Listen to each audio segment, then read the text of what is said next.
قیامت بہرحال قائم ہوگی، اور اللہ تعالیٰ قرآن مجید میں ارشاد فرماتا ہے اذا زلزلت الارض زلزالها واخرجت الارض اثقالها وقال الانسان ما لها یومئذ تحدث اخبارها۔ جب زمین تھر تھر کانپنے لگے گی تو پھر حال یہ ہوگا کہ انسان پکار اٹھے گا کہ اس کو کیا ہو گیا، اور اس دن زمین ہر خبر بتا دے گی۔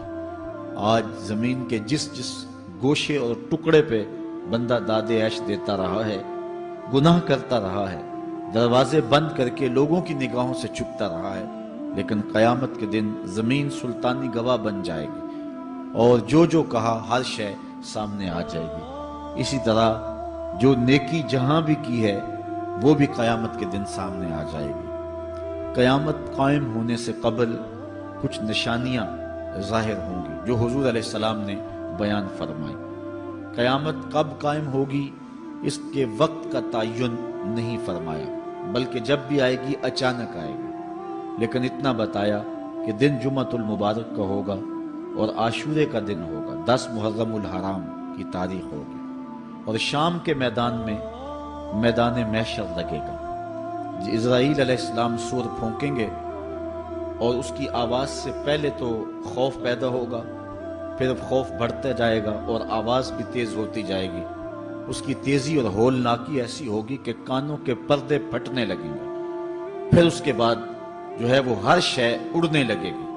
اللہ تعالیٰ جل شانہ نے سورہ الواقعہ کے اندر پہاڑوں کی حالت کو بیان کیا ہے۔ جب سور پھونکا جائے گا، قیامت واقعہ ہوگی، تو فرمایا کہ پھر تم اس طرح ہو جاؤ گے جس طرح کہ روزن سے آنے والی روشنی میں اور دھوپ میں جو باریک باریک ذرے ہوتے ہیں۔ کبھی آپ نے دیکھا ہو اندھیرے کمرے میں کسی جانب سے تھوڑا سا سوراخ اور اندر دھوپ آ رہی ہو، تو آپ ایک گوشے اور زاویے میں کھڑے ہو کے دیکھیں تو اس میں چھوٹے چھوٹے اڑتے ہوئے ذرات دکھائی دیتے ہیں۔ ان کو اگر آپ ہاتھ میں پکڑے مٹھی کھولے تو کچھ نہیں ہوں گے، ہوتے تو ہیں لیکن باریک اتنے ہیں کہ وہ نظر نہیں آتے، تو ان کو عربی میں ہوا کہتے ہیں۔ اللہ تعالیٰ ارشاد فرماتا ہے یہ بڑے بڑے پہاڑ، یہ کیٹو، یہ ماؤنٹ ایورسٹ، یہ جو ہے وہ بڑے بڑے عالی نصب پہاڑ اس طرح ریزے ریزے اور ٹکڑے ٹکڑے ہو جائیں گے جس طرح روزن کی روشنی کے اندر چھوٹے چھوٹے باریک اور مہین ذرے ہوتے ہیں، جن کو تم تھامو پکڑو تو تمہارے ہاتھ میں تمہیں دکھائی نہیں دیتے، صرف دھوپ میں دیکھتے ہو۔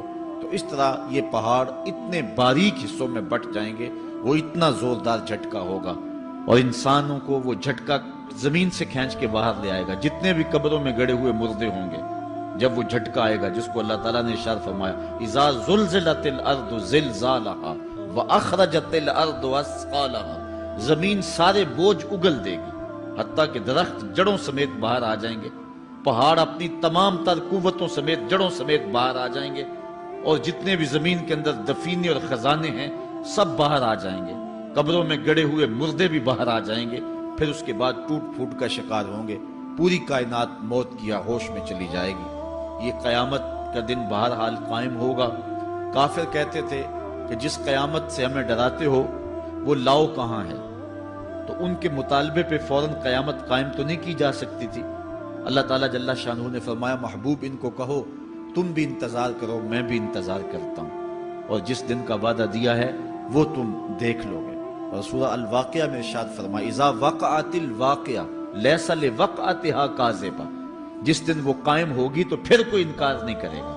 آج موت کا انکار کوئی نہیں کرتا، کسی دھرم میں، کسی مذہب میں، کسی عقیدے میں، کسی فرقے میں، کسی گروہ میں، کسی طبقہ زندگی میں آپ موت کا انکار نہیں پاتے۔ موت ہے ہنگامہ آرا کلزم خاموش میں، ڈوب جاتے ہیں سفینے موج کی آغوش میں، لیکن آج موت کا انکار نہیں ہوتا۔ قیامت کا انکار کرنے والے لوگ بہت سارے ہیں جو کہتے ہیں یہ دنیا سب کچھ ہے۔ آج کل تو بہت سارے مسلمانوں کا انداز بھی یہ ہو گیا ہوا ہے کہ وہ قولن تو نہیں لیکن جو عملی زندگی ہے وہ اسی بات کی گواہی دے رہی ہے جس طرح سب کچھ یہی دنیا ہو اور آخرت کوئی نہیں ہے۔ رویہ، انداز، طرز زندگی اور انداز معاشرت اسی کی طرف اشارہ دے رہے ہیں اور اسی بات کی چغلی کھا رہے ہیں کہ بس یہی دنیا ہے، بابر بیش کوش کہ عالم دوبارہ نیست۔ بابر نے کہا تھا کہ جو ہے وہ عیش کر لے، زندگی سے لطف اٹھا لے، دوبارہ زندگی نہیں ہے۔ اور آج یہ بات بھی کہی جاتی ہے، یہ جہاں مٹھا اگلا کس نے ڈٹھا، اور یہ سارے قیامت کے انکار کی صورتیں ہیں۔ لیکن آج اگر کوئی مانتا یا نہیں مانتا، لیکن ایک وقت آئے گا پھر کوئی بھی انکار نہیں کر سکے گا۔ آج جو قیامت کے قیام پذیر ہونے کی تدہیق کرتا ہے اور دلائل دیتا ہے کہ یہ دن قائم نہیں ہوگا، قیامت کے دن وہ بھی انکار نہیں کر سکے گا، اس لیے کہ آنکھوں کے سامنے سب کچھ ہو جائے گا، جس طرح آج موت کا انکار نہیں ہوتا۔ تو ارشاد فرمایا جب وہ واقعہ پذیر ہو جائے گی پھر کوئی بھی اس کو جھٹلانے والا نہیں ہوگا۔ لیکن قیامت سے قبل کچھ واقعات ہوں گے جس سے لوگوں کو آگاہ کیا جائے گا کہ وہ قیامت کے آنے سے قبل اپنے اعمال سے توبہ کر لیں۔ آج تو توبہ کا دروازہ کھلا ہے، لیکن قرب قیامت میں سورج مغرب سے دوبارہ طلوع ہو جائے گا، جو ہی غروب ہوگا، غروب ہونے کے بعد دوبارہ طلوع ہو کے عصر کے وقت پہ آ جائے گا، اور پھر اس کے بعد دوبارہ غروب ہو جائے گا۔ تو یہ قیامت سے 40 سال پہلے ہوگا، اس کے بعد توبہ کا دروازہ بند کر دیا جائے گا۔ اگر کوئی توبہ کرے گا بھی تو قبول نہیں ہوگی۔ آج ہمیں موقع دیا گیا ہے کہ مرنے سے 1 سال پہلے بھی توبہ کر لیں، 1 مہینہ پہلے بھی توبہ کر لیں، موت سے 1 دن پہلے بھی توبہ کر لیں، 1 گھنٹہ پہلے بھی توبہ کر لیں، 1 لمحہ پہلے بھی توبہ کر لیں۔ اللہ تعالیٰ یہ نہیں دیکھتا کہ اس کی ساری زندگی گناہوں میں گزری ہے، وہ دیکھتا ہے میرا بندہ آخر میری چوکھٹ پہ آ گیا، وہ پچھلے سارے گناہ معاف فرما دے۔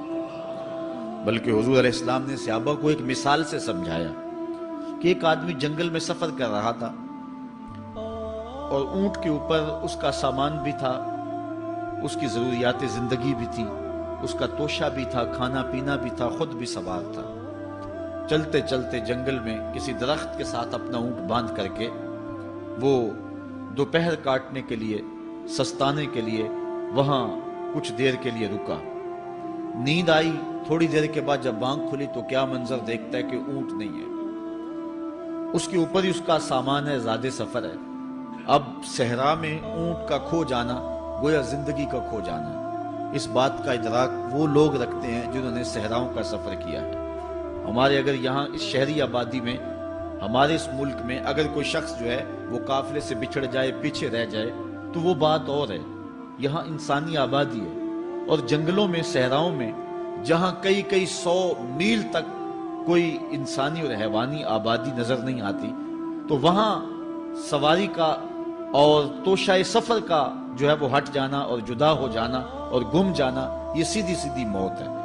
اب اس نے دائیں بائیں بھاگ کر کے دیکھا کہ اونٹ کہیں ملے، لیکن اونٹ نہیں ملا، تو وہ دوبارہ آ کے اس درخت کے ساتھ ٹیک لگا کے بیٹھ گیا موت کے انتظار میں کہ اب توشہ سفر بھی گیا، سامان سفر بھی گیا، سواری بھی گئی، اور یہاں کوئی انسانی آبادی بھی نہیں ہے، تو اب موت کا ہی انتظار ہے۔ تو وہ موت کے انتظار میں بیٹھ گیا۔ اچانک اس کو نیند آ گئی، تھوڑی دیر کے بعد آنکھ کھلی تو اس نے کیا منظر دیکھا کہ اونٹ جو ہے وہ اس کے پاس کھڑا ہوا ہے اور ماں ساز و سامان کھڑا ہوا ہے۔ تو پھر اس کو اتنی خوشی ہوئی، اونٹ کیا ملا، زندگی مل گئی۔ اس نے کہا اللہم انت عبدی وانا ربک، اے اللہ تو میرا بندہ اور میں تیرا رب۔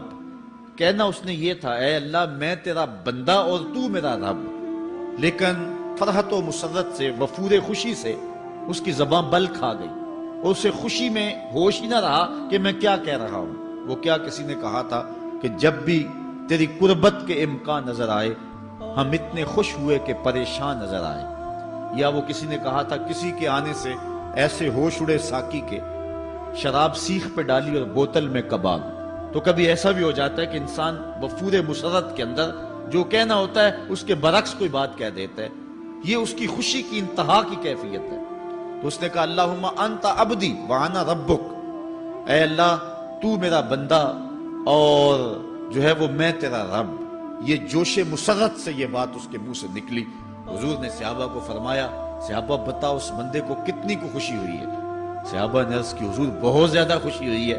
تو حضور علیہ السلام نے فرمایا جب کوئی بندہ توبہ کر کے مالک کی دہلیز پہ پلٹ آتا ہے اللہ تعالیٰ اس سے بھی زیادہ خوش ہوتا ہے کہ یہ میرا بندہ میری دہلیز پہ آ گیا، یہ توبہ کے دروازے پہ آ گیا۔ تو اس لیے قیامت سے قبل توبہ کا دروازہ کھلا ہوا ہے، لیکن 40 سال قبل توبہ کا دروازہ بند ہوگا، سورج مغرب سے طلوع ہوگا، پھر کوئی توبہ کرنا چاہے گا بھی، بلکہ ہر کوئی توبہ کرنا چاہے گا، لیکن پھر توبہ جو ہے وہ قبول نہیں ہوگی۔ اس طرح اور بہت سارے واقعات قیامت سے قبل جو ہیں وہ ظاہر ہوں گے، جن کی نشاندہی حضور نبی رحمت صلی اللہ علیہ وسلم نے فرمائی ہے۔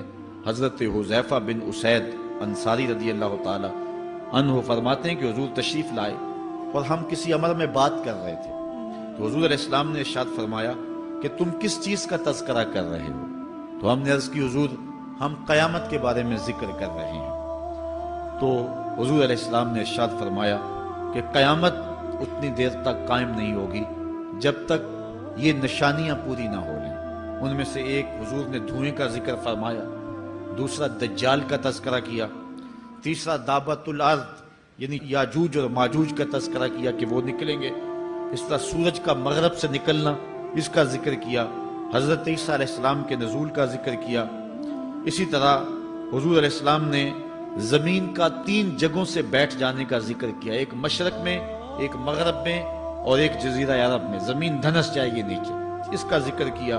اور یمن کی جانب سے ایک آگ نکلے گی جو لوگوں کو دھکیل کر کے شام کے میدان میں لے آئے گی، اس کا تذکرہ کیا۔ فرمایا جب تک یہ نشانیاں پوری نہیں ہو جاتی اتنی دیر تک قیامت قائم نہیں ہوگی۔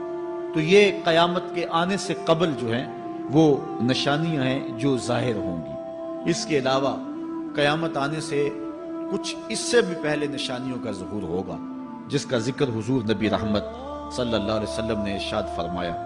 حدیث جبریل اس پہ بہت معروف ہے، جس کو حضرت عمر بن خطاب رضی اللہ تعالیٰ عنہ روایت کرتے ہیں۔ آقا کریم علیہ السلام کی خدمت میں کہتے ہیں ہم حاضر تھے کہ ایک شخص آیا کہ جس کے سیاہ کالے بال تھے اور سفید رنگ کا اس نے لباس پہنا ہوا تھا، اہل مدینہ سے وہ تھا نہیں، اور اس کے چہرے پر، لباس پر، بشرے پر آثار سفر بھی ظاہر نہیں تھے۔ اگر مقامی ہوتا تو ہم جانتے ہوتے، اور اگر باہر سے آیا ہوتا تو اس کے چہرے پر، لباس پر جو ہے وہ سفر کے آثار ہوتے۔ اس زمانے میں اس طرح کے سفر تو نہیں تھے آسانی اور سہولت والے، تو جو بھی سفر کر کے دور سے آتا تو اس کا چہرہ بتاتا یہ مسافر ہے۔ تو کہا مسافر لگتا نہیں تھا اور اہل مدینہ سے تھا نہیں۔ ہم پریشان تھے کہ یہ کون ہے، لیکن وہ آیا اور حضور علیہ السلام کی خدمت میں اپنے زانو بچھا کر کے بیٹھ گیا۔ فَأَسْنَدَ رُكْبَتَيْهِ إِلَىٰ رُكْبَتَيْهِ، اپنے دونوں گھٹنے اس نے حضور علیہ السلام کے گھٹنوں سے جوڑے اور حضور کی خدمت میں یوں ادب سے بیٹھ گیا۔ پھر اس نے حضور علیہ السلام سے اسلام کے بارے میں پوچھا، حضور علیہ السلام نے جواب دیا۔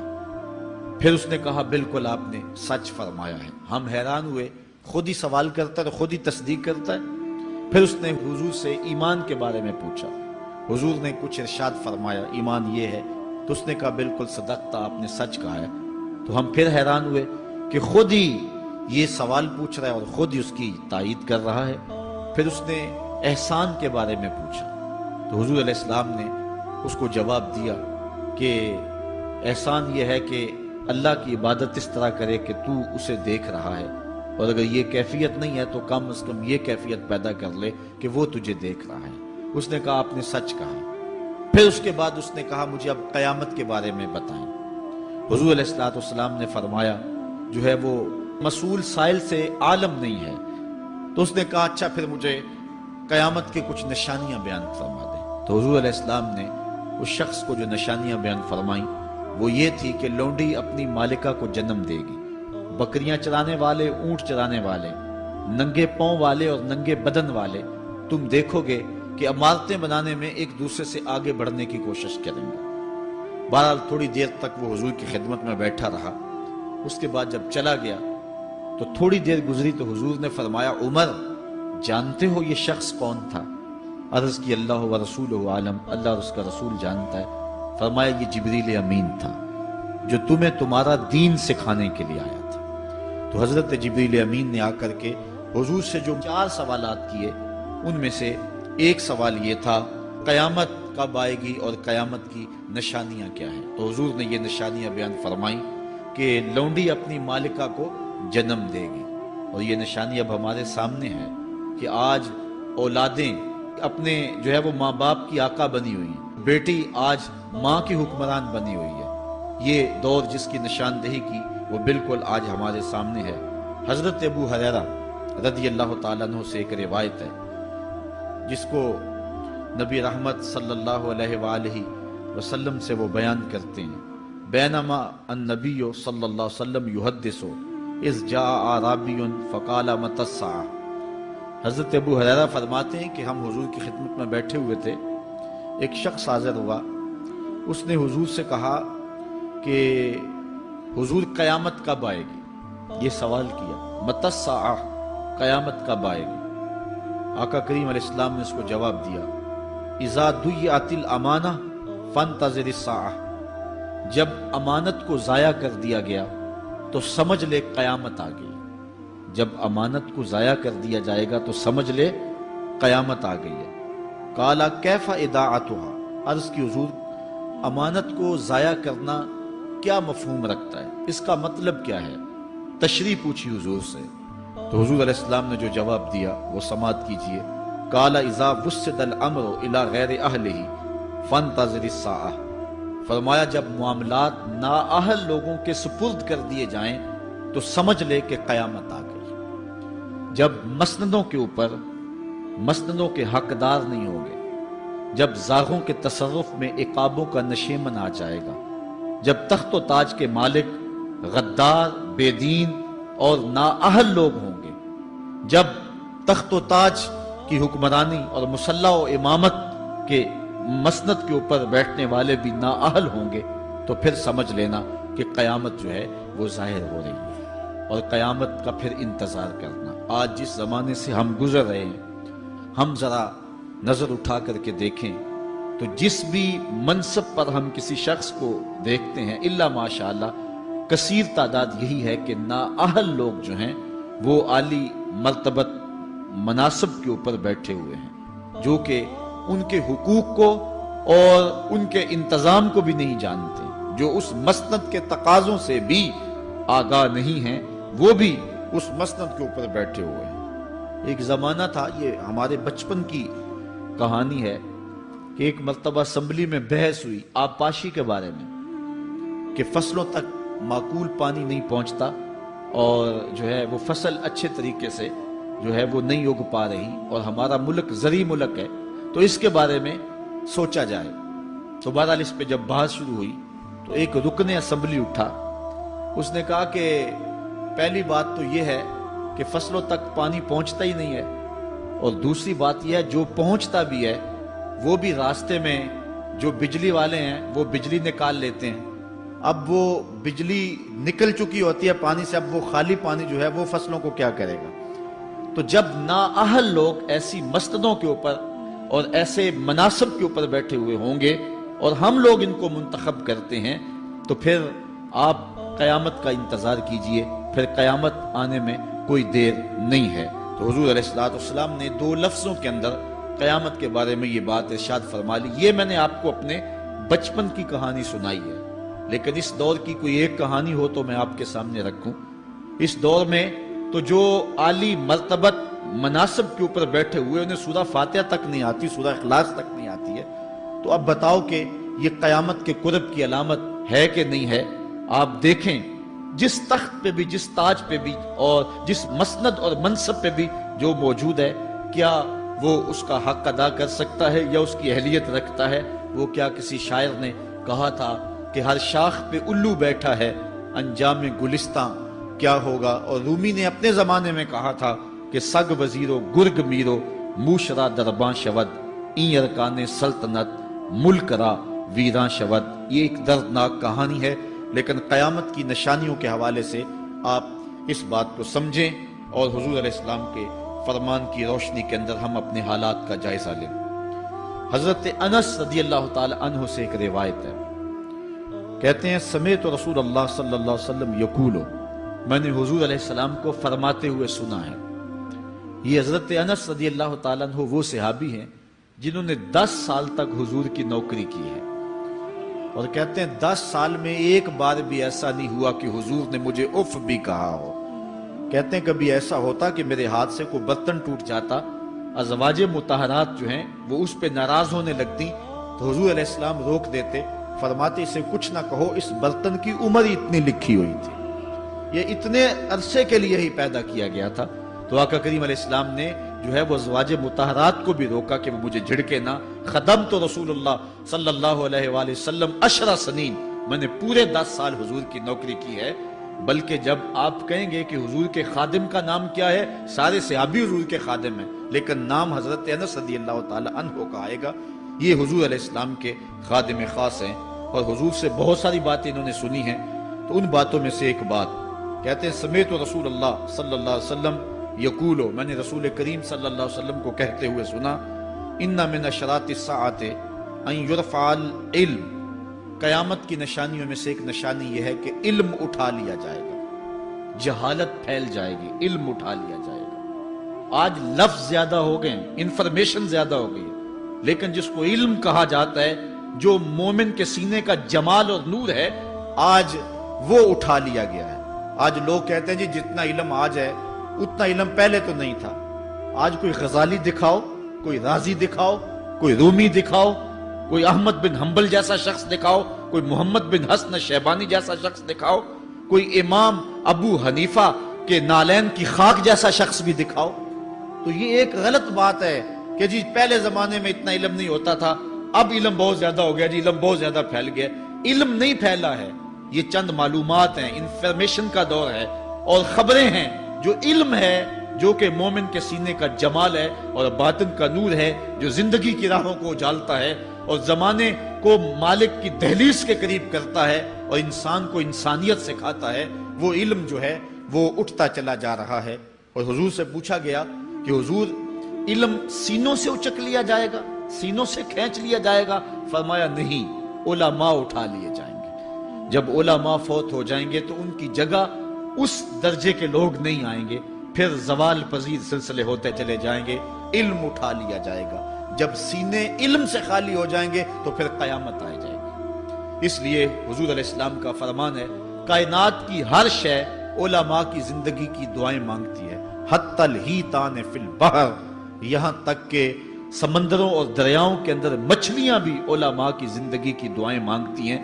انہیں پتا ہے علماء ہیں تو کائنات مارز وجود میں آئی تو موجود رہے گی، اگر علماء نہیں ہوں گے تو کائنات جو ہے وہ بالکل قیامت کا شکار ہو جائے گی۔ تو پہلی چیز حضور نے ارشاد فرمایا، ان یرفع العلم، علم اٹھا لیا جائے گا، ویکثر الجہل، اور جہالت عام ہو جائے گی۔ علم کی جگہ جو ہے وہ جہالت عام ہو جائے گی۔ آج علماء نہیں رہے ہیں، آج ہم جو ہے وہ انحصار کرنے لگے ہیں چند ٹیلی ویژن چینلوں پہ، اور اس کا نتیجہ کیا ہے کہ مختلف چینلز کے اوپر بیٹھے بہت سارے لوگ گمراہی پھیلا رہے ہیں۔ یہ ایک الگ داستان ہے، ایک الگ کہانی ہے کہ کس طرح سے علم کا گلا گھونٹا جا رہا ہے اور کس طرح جو ہے وہ لوگوں کو گمراہ کیا جا رہا ہے۔ یہ جہالت کی کثرت ہے۔ اور تیسری بات جو حضور نے ارشاد فرمائی، وَيَكْسُرَ الزِّنَا، زنا عام ہو جائے گا۔ نظر کا زنا یہ تو اس زمانے کے اندر برا رہا ہی نہیں ہے، لوگ اس میں کوئی آر ہی نہیں سمجھتے۔ کسی کی بہن اور بیٹی کو دیکھنا اور اپنی آنکھوں کو شہوات سے بھرنا، یہ بندہ محسوس ہی نہیں کرتا ہے۔ حضور علیہ السلام نے ارشاد فرمایا، من زنا زنیا بہی ولو بہی تان دارہی، جس نے زنا کیا یہ عمل اس کے گھر بھی لوٹے گا، اگرچہ وہ اپنی دیواریں اونچی اونچی کیوں نہیں کر لیتا۔ اگر آج کوئی کسی کی بہن بیٹی پر اپنی نظروں کو غلیظ کرتا ہے تو وہ یہ کیسے کہہ سکتا ہے کہ میری بہن اور میری بیٹی کسی کی گندی نظروں کا شکار نہیں ہوگی؟ یہ مقافات عمل ہیں۔ گندم از گندم بروید جو ز جو، از مقافات عمل غافل مشو۔ اس لیے بدکاری پھیل جائے گی، نظر کی بدکاری اور ہر طرح کی بدکاری، اور یہ اتنا برا اور کبھی کام ہے کہ اللہ تعالیٰ جل شانہ نے قرآن مجید میں اسے کھلی بے حیائی قرار دیا ہے۔ آج میڈیا کے ذریعے، آج انٹرنیٹ کے ذریعے، اور یہ جو موبائل پیکج کی مصیبت نکلی ہے، اس سے معاشرے کا امن خراب ہو گیا اور معاشرے کے اندر حیا کا جوہر جو ہے وہ لوٹ لیا گیا ہے۔ اپنی نسلوں کی حفاظت کریں، ان کے ہاتھوں سے جو ہے وہ ناول چھینیں، اور ان کے ہاتھوں سے جو ہے وہ اس طرح کی مخرب اخلاق سیڈیز چھین لیں، اور ان کے ہاتھوں میں اللہ کا قرآن دیں اور رسول کریم علیہ السلام کی احادیث تھمائیں۔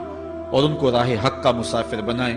یہ ذمہ داری ہے والدین کی۔ کل قیامت کے دن ایک عورت 4 مردوں کو جہنم میں لے جائے گی۔ عرض کیا گیا وہ کیسے؟ فرمایا ایک عورت کو حکم ہوگا جہنم کا تو وہ عرض کرے گی مالک میرے باپ کو بلایا جائے۔ باپ کو بلایا جائے گا، یا اللہ یہ میرا باپ ہے، میں اس کی بیٹی، میری تربیت کا جوہر اس کے ہاتھ میں تھا، آج جن بدکاریوں اور گناہوں کے سبب جہنم میں جا رہی ہوں اس کا ذمہ دار یہ ہے۔ وہ باپ جس نے اپنے بیٹی کو سب کچھ دیا، اپنی اولاد کی تعلیم کے لیے اپنے پلاٹ بیچ دیے، جائیدادیں فروخت کر دی، نہیں دیا تو دین نہیں دیا، کل قیامت کے دن وہ اللہ کے حضور کیا جواب دے گا؟ ارشاد ہوگا اسے بھی پکڑو، اس کے باپ کو بھی پکڑو اور جہنم میں لے جاؤ۔ عرض کرے گی نہیں مالک میرے بھائی کو بلایا جائے۔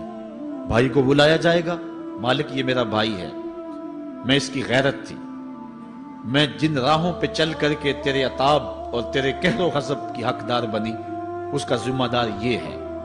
اگر یہ مجھے روکتا، اپنی آبرو کی حفاظت کرتا، اپنی ناموس کا پہرا دیتا تو میں ان راستوں کی مسافر کیسے بنتی؟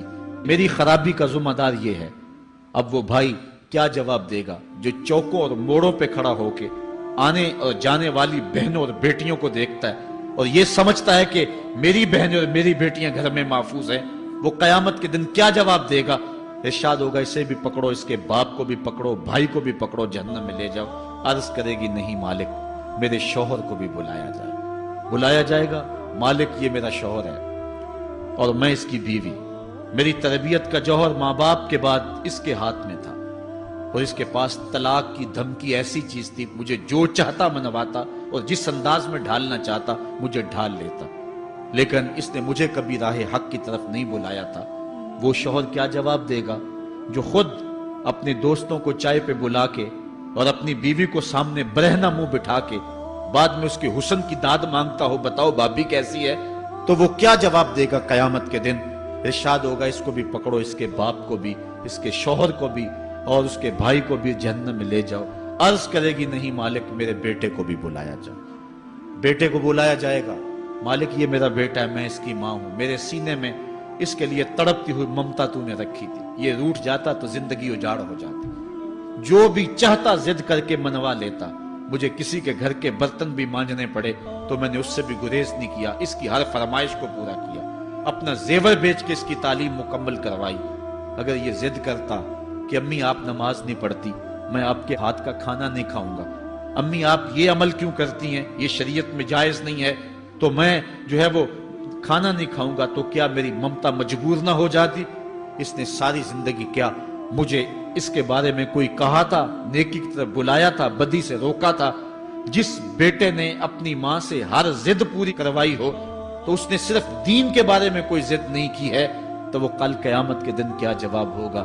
ارشاد ہوگا اسے بھی پکڑو، اس کے باپ کو بھی پکڑو، اس کے خاوند کو بھی پکڑو، بھائی کو بھی پکڑو، بیٹے کو بھی پکڑو اور پانچوں کو گھسیٹ کے جہنم میں لے جاؤ۔ فرمایا ایک عورت 4 مردوں کو قیامت کے دن جہنم میں لے جائے گی۔ اس لیے میں اور آپ آج دیکھ لیں کہ ہمارا آخرت کا معاملہ کیا ہونے والا ہے اور ہم نے اس دنیا کے اندر کس طرح اپنی حفاظت کرنی ہے۔ چوتھی چیز جو حضور نے ارشاد فرمائی، وَيَكْسُرَ شُرْبَ الْخَمْرِ، اور شراب پینا عام ہو جائے گا۔ یہ قرب قیامت کی علامت ہے۔ آج ہماری ایلیٹ کلاس میں اور ہمارے آیان حکومت، آیان سلطنت اور سیاستدانوں اور جو ہے وہ عالی نسب خاندان جو شمار کیے جاتے ہیں، ان میں شراب پانی کی طرح سمجھی جاتی ہے۔ اور آج ہمارے ملک کے اندر جو ہے وہ کتنے شراب خانے موجود ہیں اور کتنے ٹنوں کے حساب سے جو ہے وہ بیرون ملک سے شراب درآمد کی جاتی ہے۔ یہ قرب قیامت کی نشانی ہے کہ شراب عام ہو جائے گی۔ ایک روایت میں آتا ہے شارب الخمر کعابد الوثن، شراب پینے والا بت پوجنے والے کی طرح ہے۔ کتنا سخت فرمایا گیا، اور کل قیامت کے دن سخت رسوا ہوگا جو دنیا کے اوپر شراب پیتا رہا ہوگا۔ اللہ تعالی ہم سب کو محفوظ فرمائے۔ وَيَقِلَّ الرِّجَالُ وَيَكْثُرُ النِّسَاءُ، اور ایک نشانی حضور نے یہ ارشاد فرمائی کہ مرد تھوڑے ہو جائیں گے اور عورتیں زیادہ ہو جائیں گی۔ ایک تو عورتوں کی افزائش زیادہ ہوگی، اور دوسری بات مختلف ہنگاموں میں، حادثات میں اور جنگوں میں مرد قتل کر دیے جائیں گے اور عورتیں زیادہ ہو جائیں گی، یہاں تک کہ حضور نے فرمایا حتی یکونا لخمسین امراتن القیم الواحد، یہاں تک کہ 50 عورتوں کا ایک مرد منتظم ہوگا۔ 50 عورتیں ہوں گی اور کمانے والا صرف ایک مرد ہوگا۔ یہ قرب قیامت کے حالات ہیں جو حضور نے بیان کیے۔ حالات اس طرف بڑھ رہے ہیں اور ایک وقت وہ آنے والا ہے کہ بالکل جو حضور نے فرمایا وہ چیزیں سامنے آئیں گی۔ حضرت ابو سعید خدری رضی اللہ تعالی عنہ سے ایک روایت سنیے۔ حضور نے ارشاد فرمایا، مجھے قسم ہے اس رب کی جس کے قبضے میں میری جان ہے، اتنی دیر تک قیامت نہیں آئے گی، یہ وقت بھی آئے گا کہ جانور انسان سے باتیں کریں گے، انسان ان کی بولی سمجھے گا اور وہ ان سے باتیں کریں گے۔ وَحَتَّى تُكَلِّمَ الرَّجُلَ عَزْبَةُ صَوْتِهِ، اور اس کے کوڑے کی جو رسی ہے، اس کا جو پھندنا ہے، وہ بھی انسان سے باتیں کرے گا۔ وَالشِّرَاقُ نَالِهِ، اور اس کے جوتے کا تسمہ بھی اس سے بات کرے گا۔ یخبر فاخذہ بما احدث اہلہ بعدہ، اس کا گھٹنا اس کو بتا دے گا اس کے بعد میں اس کے گھر والوں نے جو باتیں کی۔ یہ حالات پیدا ہو جائیں گے۔ آج موبائل اور جدید ٹیکنالوجی آ رہی ہے تو اس بات کو سمجھنا مشکل نہیں ہے۔ اس زمانے کے اندر جب کہ ان چیزوں کا تصور بھی نہیں تھا، صحابہ نے پھر بھی یقین کیا کہ ہوگا، حضور نے کہا ہے اور آگے بیان کیا، اور آج تو حالات نظر آ رہے ہیں کہ بالکل جو حضور نے بتایا وہ سب کچھ جو ہے وہ ہونے والا ہے۔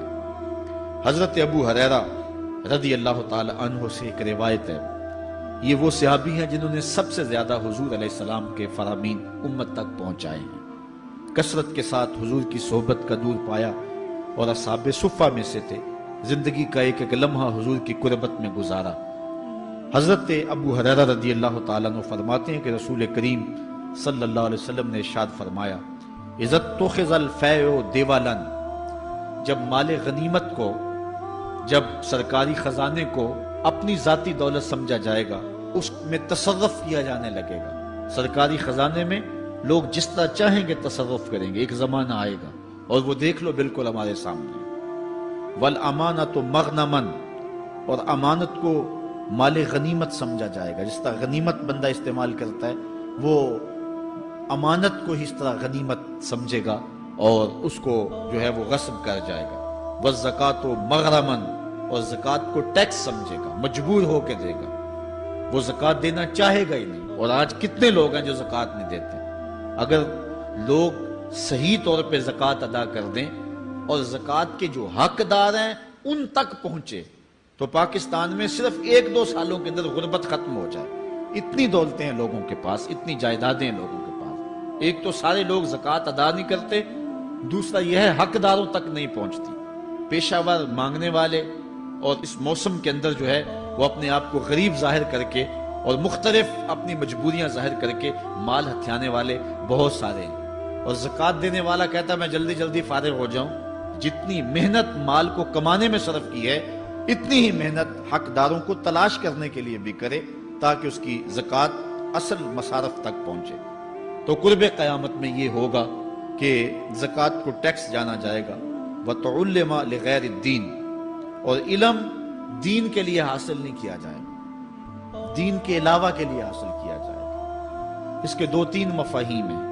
ایک تو مفہوم ہے کہ علم دین حاصل کرنا لوگ چھوڑ دیں گے، وہ انجینئر، ڈاکٹر اور کیا کچھ بننے کے لیے جو ہے وہ علم حاصل کریں گے۔ نام خدمت انسانی ہی ہے کہ میں یہ سب کچھ کر کے اپنے وطن کی خدمت کروں گا، انسانیت کی خدمت کروں گا، لیکن بعد میں جب مسندوں پہ بیٹھتے ہیں اور جو حال کرتے ہیں وہ کسی سے مخفی نہیں ہے۔ مسیحا پھر کس روپ کے اندر آتا ہے اور کس طرح قوم کو دونوں ہاتھوں سے لوٹتا ہے، یہ قرب قیامت کی نشانی ہے۔ ہر بندہ جو ہے وہ علم تعلیم حاصل اچھا انسان بننے کے لیے نہیں، با کردار شخص بننے کے لیے نہیں، اچھا مومن بننے کے لیے نہیں، صالح فرد بننے کے لیے نہیں، بلکہ کمائی کرنے کے لیے، زیادہ زیادہ پیسے کمانے کے لیے وہ علم حاصل کرے گا۔ اور دوسری یہ بات کہ جو دین کا علم بھی حاصل کریں گے وہ بھی غرض و غائد جو ہے وہ اپنی چھوڑ دیں گے جس مقصد کے لیے جو ہے وہ علم حاصل کیا جاتا ہے۔ اور یہ قرب قیامت کی نشانی جو حضور نے بیان کی یہ بھی ہم اپنے زمانے میں دیکھ رہے ہیں۔ وَأَطَاعَ الرَّجُلُ امْرَأَتَهُ، اور آدمی اپنی بیوی کی اطاعت کرے گا، جو بیوی کہے گی وہ مانے گا۔ وَأَقَّ أُمَّهُ، اور ماں کو آگ کر دے گا، ماں کی پرواہ نہیں کرے گا، ماں کی نافرمانی کرے گا، بیوی کی بات کو ترجیح دے گا اور ماں کی بات جو ہے اس کو ثانوی حیثیت دے گا۔ بہت بدبخت تو ایسے ہیں کہ جو ماں باپ کو ویسے ہی دقیانوسی کا تانا دے کے کہتے ہیں تمہیں تو پتہ ہی نہیں کسی بات کا، دنیا کہاں چلی گئی، اور ان کی کسی بات کو، کسی مشورے کو اور کسی حکم کو کوئی ترجیح نہیں دیتے۔ لیکن جب بیوی اور ماں دونوں کا حکم مقابلے میں آ جائے تو اس وقت وہ بیوی کے حکم کو ترجیح دیں گے۔ یہ قرب قیامت کی علامت ہے جو کہ ہم واضح طور پہ اپنے معاشرے میں دیکھ رہے ہیں۔ وَأَدْنَا صَدِيقَهُ وَأَقْصَى أَبَاهُ، دوست قریب ہوں گے، باپ دور ہوگا۔ دوستوں کو قربت دی جائے گی، ان کے ساتھ بیٹھنا اٹھنا بھی ہوگا، کھانا پینا بھی ہوگا، گپ شپ بھی ہوگی۔ دوست ایک بیل دے تو بندہ دوڑا جائے گا دوست کی پکار پہ، لیکن ماں باپ جو مرضی کہیں تو ماں باپ کی بات کو کوئی ترجیح نہیں دی جائے گی۔ یہ قرب قیامت کی نشانیوں میں سے ایک نشانی ہے، اور اس وجہ سے آج لوگ محروم ہو گئے ہیں اور گھروں میں برکت نہیں رہی۔ ماں باپ اگر کچھ کہیں، کوئی چیز لانے کے لیے بھی کہیں تو بچہ 100 بہانے کرتا ہے اور دوست کی پکار پہ لبیک کہتا ہوا بھاگ اٹھتا ہے۔ وَظَهَرَتِ الْأَصْوَاتُ فِي الْمَسَاجِدِ، مسجدوں میں لڑائیاں ہوں گی، مسجدوں میں جو ہے وہ آوازیں بلند ہوں گی لڑائیوں کی، ایک دوسرے سے الجھاؤ پیدا ہو جائیں گے۔ آج ہماری مسجدوں میں پنکھا بند کرنے سے لڑائیاں شروع ہو جاتی ہیں۔ یہ بالکل آپ کے قریب ایک شہر میں ہوا ہے، ایک آدمی قتل ہو گیا صرف اس معاملے میں کہ وہ ایک کہہ رہا تھا کہ لائٹ بند کر دو، اور دوسرے نے کہا کہ میں نماز پڑھ رہا ہوں تو تم نے مجھے دیکھا نہیں، اور اس بات پہ لڑائی شروع ہوئی، حتیٰ کہ فائرنگ تک نوبت پہنچی اور ایک آدمی جو ہے وہ قتل ہو گیا۔ آپ نے اخبارات میں پڑھا ہوگا۔ تو اس طرح مسجدوں کے اندر جو ہے وہ لڑائیاں شروع ہو جائیں گی، یہ قرب قیامت کی نشانی ہے۔ وَسَادَ الْقَبِيلَةِ فَاسِقُهُمْ، قبیلے کا سردار سب سے فاسق اور بدتر شخص ہوگا۔ خاندان کا، قبیلے کا، برادری کا وہی سربراہ ہوگا، وہی قائد ہوگا، وہی لیڈر ہوگا، وہی پنچ ہوگا جو جتنا بڑا غنڈہ اور جتنا بڑا بدماش ہے اس کو ہی جو ہے وہ سرپرستی جائے گی۔ شرافت نام کی چیز ہی باقی نہیں رہے گی۔ شرافت کے بل بوتے پہ آگے نہ کوئی سیاست میں آ سکے گا، نہ کوئی خاندان میں آگے آ سکے گا، بلکہ اب تو حال ہی ہوا کہ اب ہماری محافل اور آراس کے اندر بھی جو مہمان خصوصی رکھے جاتے ہیں وہ بھی اس اعتبار سے نہیں رکھے جاتے کہ متقی شخص تلاش کرو جس کو مسند صدارت پہ اٹھایا جائے، جس کو مہمان خصوصی رکھا جائے۔ اس میں بھی یہ دیکھا جاتا ہے کہ کس کا اثر معاشرے کے اندر زیادہ ہے، چاہے وہ اثر و رسوخ اس نے منشیات فروخت کر کے ہی حاصل کیا ہو، کس کی دولت زیادہ ہے، چاہے اس نے وہ دولت لوگوں کا خون نچوڑ کے حاصل کی ہو، وہی مہمان خصوصی ہوتا ہے محفل نعت میں، چونکہ وہ پیسے زیادہ پھینک سکتا ہے۔ اور ایک غریب آدمی جو کہ تہجد کی نماز پڑھنے کا بھی عادی ہے، اس کو جوتیوں پہ جگہ ملتی ہے۔ اس کا قصور صرف یہ ہے کہ وہ غریب ہے اور اس کے پاس حرام کی کمائی نہیں ہے۔ یہ حضور علیہ السلام نے نشانی فرمائی اور جو آج ہم اپنی آنکھوں سے دیکھ رہے ہیں۔ وَسَادَ الْقَبِيلَةِ فَاسِقُهُمْ، قبیلے کا سردار جو ہے وہ بدتر اور فاسق شخص ہوگا۔ وَكَانَ زَعِيمُ الْقَوْمِ أَرْذَلَهُمْ، اور قوم کا جو سردار ہوگا وہ قوم کا کمینہ ترین شخص ہوگا، یعنی قوم کا جو سب سے کمینہ شخص ہوگا وہ سب سے اونچی والی مسند پہ بیٹھا ہوگا۔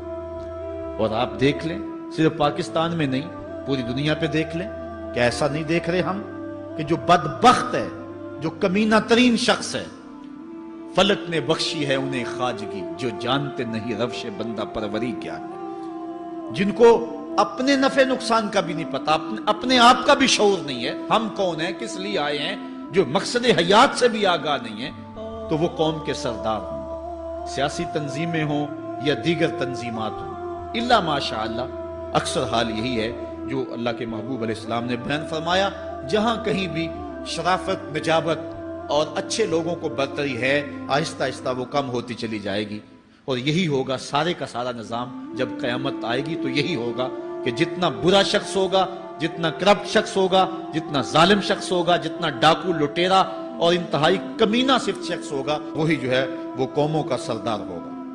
وَأُكْرِمَ الرَّجُلُ مَخَافَةَ شَرِّهِ، اور آدمی کی عزت اس کی شر سے بچنے کے لیے کی جائے گی۔ فلاں بندے سے اگر تعلقات قائم نہ رکھے تو ہمیں نقصان پہنچائے گا۔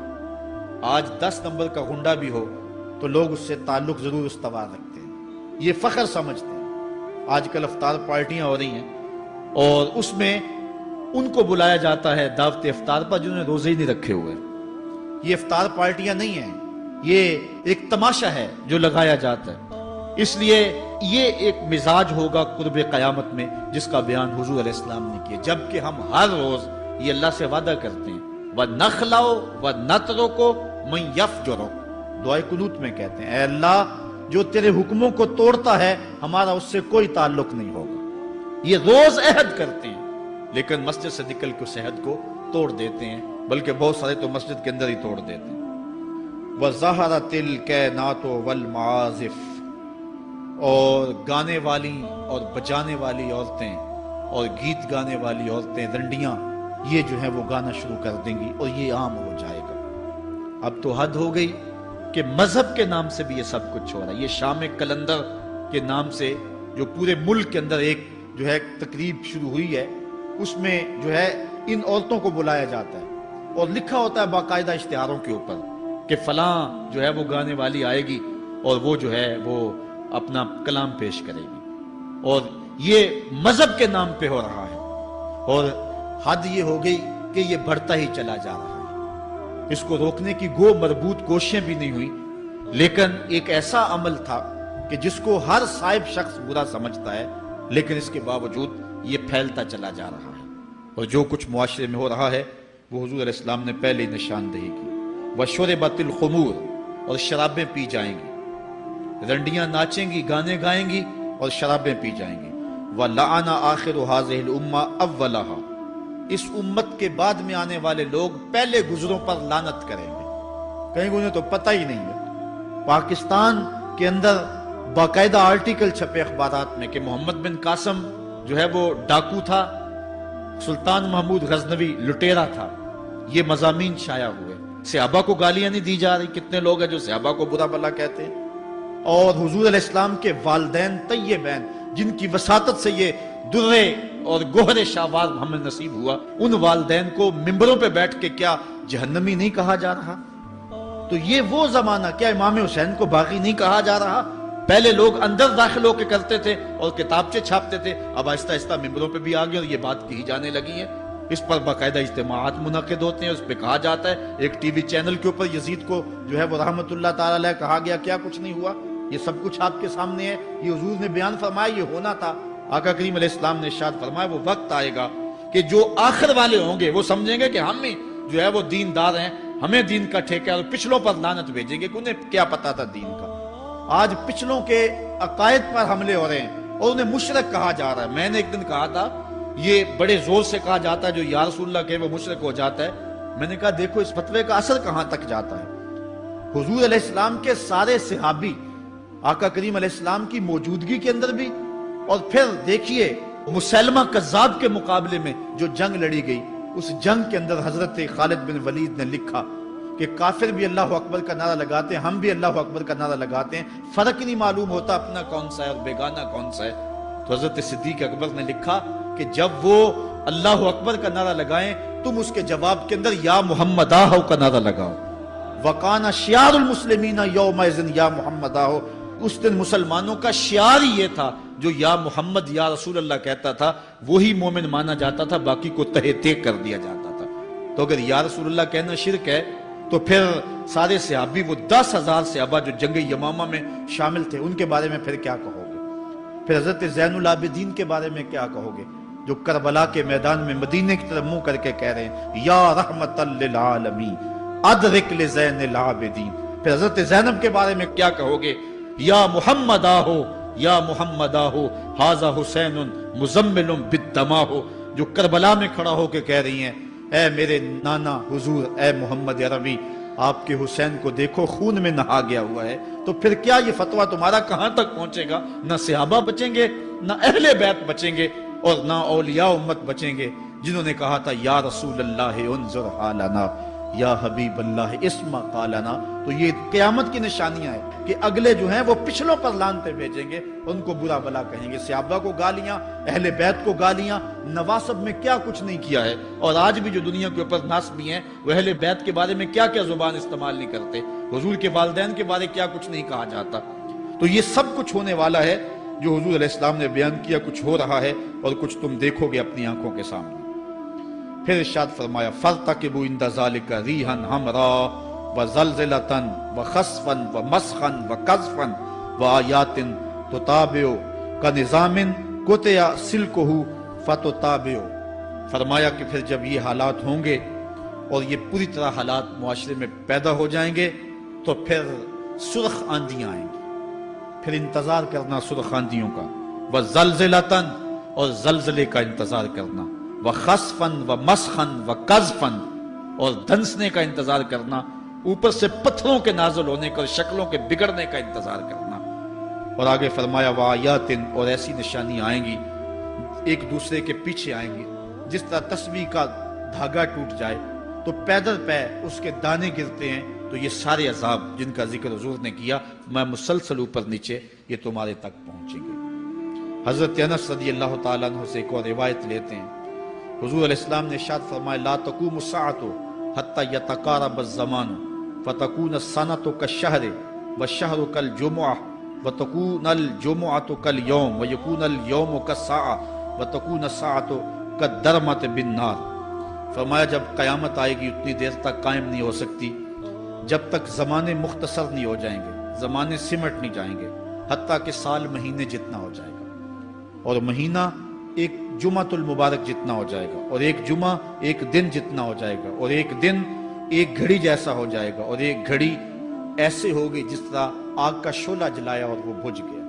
اور آج آپ دیکھ نہیں رہے کہ دن کتنی جلدی گزرتا۔ کسی زمانے میں ہم گرمیوں کی چھٹیاں کاٹتے تھے تو گزرتی نہیں ہوتی تھی گرمیوں کی چھٹیاں، لیکن آج آپ دیکھیں یہ دوپہر نہیں گزرتی ہوتی تھی۔ رمضان المبارک گرمیوں کے روزے جب ہمارے بچپن میں آئے تھے تو دوپہر نہیں گزرتی ہوتی تھی، لیکن آج وہی گرمیاں ہیں، لیکن ادھر سے سورج طلوع ہوتا ہے ادھر سے غروب ہو جاتا ہے۔ وقت سمٹ گئے، زمانے سمٹ گئے، اور یہ قرب قیامت کی نشانیاں ہیں۔ خرابی اتنی زیادہ ہوگی، حضور نے ارشاد فرمایا حضرت ابو ہریرہ سے ہے، آدمی گزرے گا اور ایک پرانی سی قبر دیکھے گا اور کہے گا وَيَقُولُ يَا لَيْتَنِي كُنْتُ مَكَانَ صَاحِبِ هَذَا الْقَبْرِ وَلَيْسَ بِهِ الدِّينُ إِلَّا الْبَلَاغُ۔ فرمایا انسان قبر کے قریب سے گزرے گا تو گزرتے ہوئے وہ ٹھنڈی آہ بھر کے کہے گا کاش کہ اس قبر کا مکین میں ہوتا، اور فرمایا دین سوائے آزمائش کے اور کچھ نہیں رہ جائے گا۔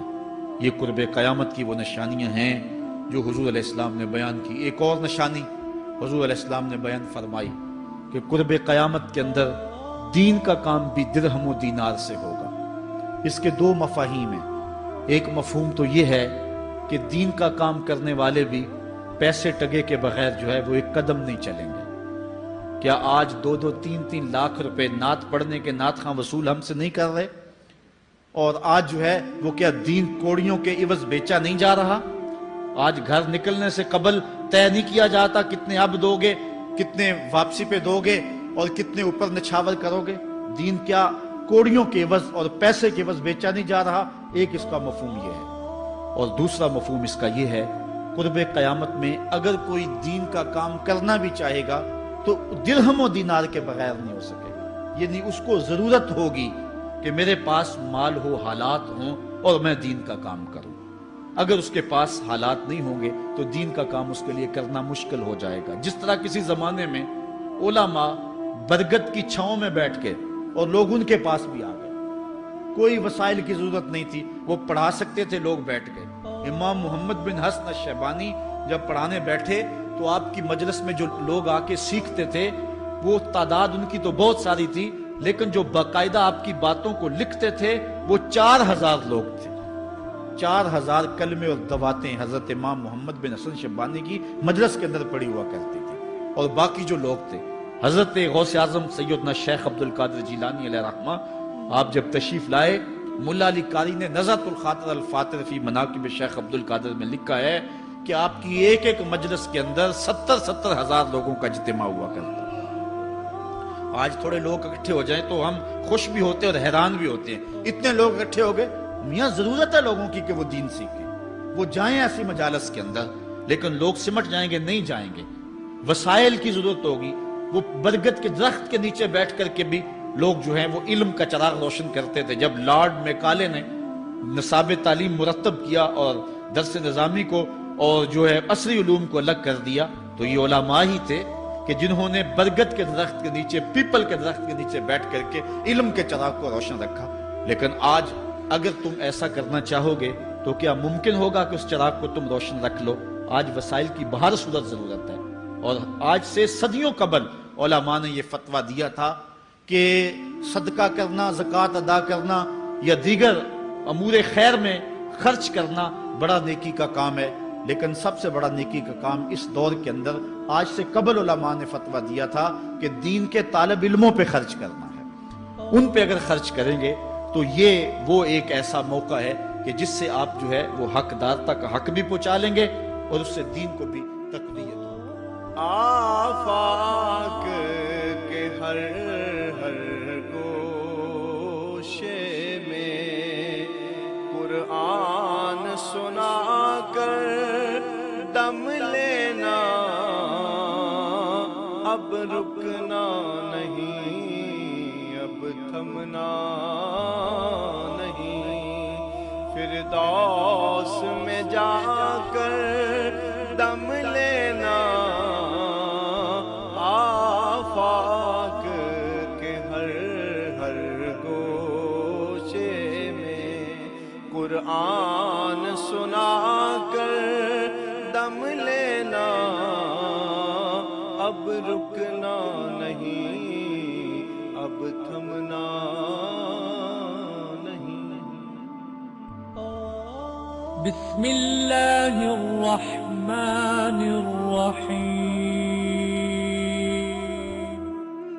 ہم جہد و عظیمت کے راہی، ہم جہد و عظیمت کے راہی، منزل پہ جا کر دم لیں گے، میدان عمل میں نکلے ہیں، میدان عمل میں نکلے ہیں، باطل کو مٹا کر دم لیں گے، ہم جہد و عظیمت کے راہی، منزل پہ جا کر دم لیں گے، آفاق کے ہر ہر گوشے میں، آفاق کے ہر ہر گوشے میں قرآن سنا کر دم لیں گے، اب رکنا نہیں، اب تھمنا نہیں، اب رکنا نہیں، اب تھمنا نہیں، فردوس میں جا کر دم لیں گے، ہم جہد و عظیمت کے راہی، منزل پہ جا کر دم لیں گے، میدان عمل میں نکلے ہیں، باطل کو مٹا کر دم لیں گے۔ اس دارالعلوم کی ایک ایک اینٹ میں پیار بھرا ہوا ہے، درد بھرا ہوا ہے، تو اس کے لیے دعا گو رہیں، اپنے تعاون سے بھی نوازتے رہیں۔ اللہ کی توفیق سے یہ ایک مرحلہ تقریباً تکمیل کے قریب ہے۔ ہم نے چاہا یہ تھا کہ 3.5 لاکھ روپے کا ایک ستون بما اوپر والا چھت اور فرشی لینٹر جو پڑا ہے، یہ 3.5 لاکھ روپے کا ایک بنتا ہے، تو اگر ہمیں 99 لوگ مل جائیں تو یہ سارا مکمل ہو جائے، لیکن 47 لوگ ہمیں مل سکے، کیونکہ 3.5 لاکھ روپے ہم نعت خواں کو دے لیتے ہیں، مدرسے کو دینا ہمارے لیے مشکل ہے، ہمارا مزاج ایسا بنا ہوا ہے۔ تو پورے ملک کے اندر اتنے لوگ ملے، اللہ ان کے رزق میں بے پناہ برکتیں عطا۔ باقی جن لوگوں نے انفرادی طور پہ کوشش کی، 2، 5، 7، 8، 10، 20 ہزار جتنی توفیق کوئی شامل ہوئے، تو یہ اتنا کام مکمل ہوا، اور یہ تھوڑا سا حصہ ہم نے یہ کچھ قرض لے کر کے ڈالا ہے، اور آگے والا حصہ بھی ہم نے جو ہے وہ تعمیر کرنا ہے۔ جب اوپر والی چھت کا مرحلہ پہنچے گا تو ایک ستون بما چھت کے صرف 2 لاکھ روپے تک جو ہے وہ ممکن ہوگا۔ احباب اگر اس حوالے سے جو ہے وہ تعاون فرمائیں۔ جامعۃ المصطفیٰ کے جو ماہانہ اخراجات ہیں اس سلسلے کے اندر باہر سے معاونت فارم اگر وصول کر لیں، ایک بچے کا اوسط خرچہ تقریباً 1200 سے 1500 روپے تک ہے، اگر ایک بچے کا خرچہ اپنے ذمے لے لیں، ہمارا نمائندہ ہر مہینے وصول کر لے گا، تو یہ تعاون کی صورت ہوگی۔ بہرحال جس طرح جس سے بن پڑے، اپنے مرحومین کے سال ثواب کے لیے، اس کی تعمیر کے لیے آپ نے کوشاں رہنا ہے۔ جس نے ایک پائی بھی اس جامعہ کے لیے خرچ کی، اے اللہ اس کو جزائے جزیل دے۔ جس نے گزرتے ہوئے پیار کی نظر سے دیکھ بھی لیا، اس کو بھی جزائے جزیل عطا فرما۔